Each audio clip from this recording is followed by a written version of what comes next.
একটি ঘর 26 ফুট লম্বা এবং 10 ফুট চওড়া। যদি এর মেঝে বর্গাকার টালি দ্বারা আবৃত করতে হয় তাহলে ন্যূনতম কত সংখ্যক টালির প্রয়োজন হবে, এটা জানতে চাইছে। তাহলে দেখো, এই ধরনের অঙ্ক যেখানে হচ্ছে একটা ঘর যেটা হচ্ছে আয়তক্ষেত্রাকার ঘর, এবার বর্গক্ষেত্রাকার ঘর হলে আমাদের টালি অ্যাডজাস্টেবল হয়ে যেত, এক চান্সে আমরা বের করে নিতে পারতাম। যে কোনো একটা বর্গাকার সাইজের টালি নিলে আমরা বসিয়ে দিতে পারতাম বর্গক্ষেত্রাকার ঘরে হলে। কিন্তু আয়তক্ষেত্রাকার ঘরের ক্ষেত্রে, মানে বর্গক্ষেত্রাকার ঘরে কী হতো না, ওই যে বর্গক্ষেত্রের বাহুর মাপের গুণিতকে একটা হিসাব হতো, টালির গুণিতক আর বর্গক্ষেত্রের মাপের গুণিতকটা একই হতো। কিন্তু এক্ষেত্রে তো আয়তক্ষেত্র, তাহলে এদের বলেছে 26 ফুট লম্বা এদিকে, আর এদিকে 10 ফুট চওড়া, তো দুটো ডিফারেন্স আছে দুটো বাহুর মধ্যে।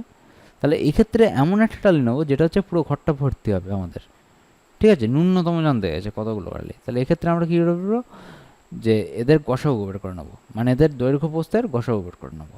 তাহলে এদের গসাগু কত হবে, মানে HCF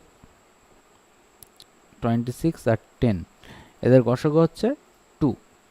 তাহলে এই যে 2 বেরোলো, এই 2টা হচ্ছে বর্গক্ষেত্রের, মানে ওই যে এক একটা টালির বাহুর দৈর্ঘ্য। তাহলে টালির ক্ষেত্রফল, প্রতিটি টালির ক্ষেত্রফল কত হবে,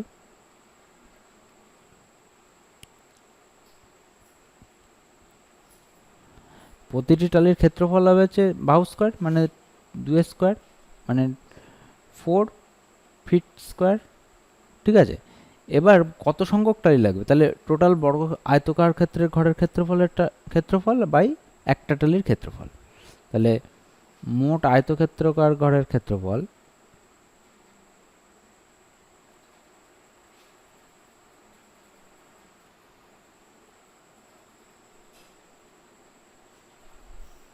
বাই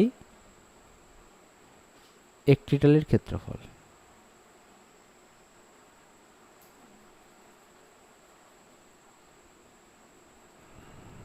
তাহলে কত হচ্ছে 26 ইন্টু 10 বাই 4, কাটাকুটি করলে হচ্ছে 5, আবার এদিকে কাটাকুটি করলে হচ্ছে 13।